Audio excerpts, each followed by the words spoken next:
During its occupation of the Chernobyl nuclear site, Russia appears to have stationed troops in an area of high radioactive contamination, according to new satellite imagery obtained by NPR from the company Planet.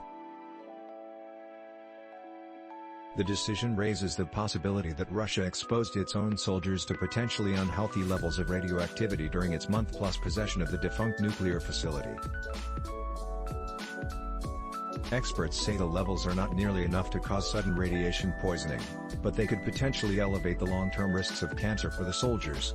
"You shouldn't go into a contaminated site and have people camping out and digging in the dirt," says Catherine Higley, a nuclear engineer.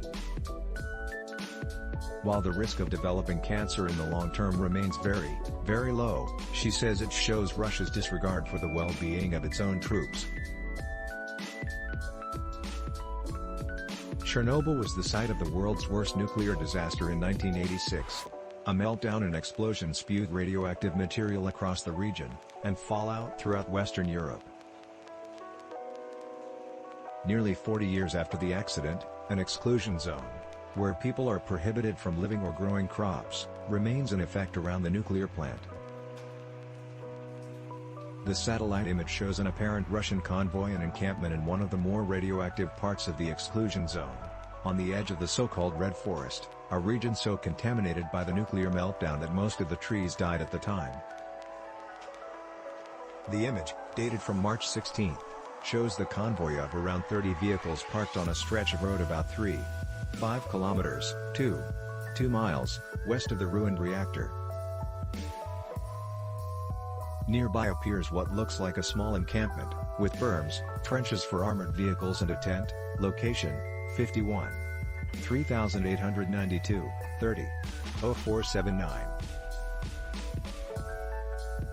An image from March 28, days before Russia's withdrawal from Chernobyl and the surrounding exclusion zone, shows fires burning near the site of the encampment.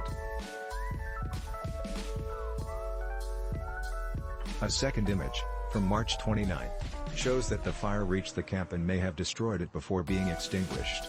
Ukraine's state utility, Energetom, posted drone footage of the same site on its Telegram channel on April 6.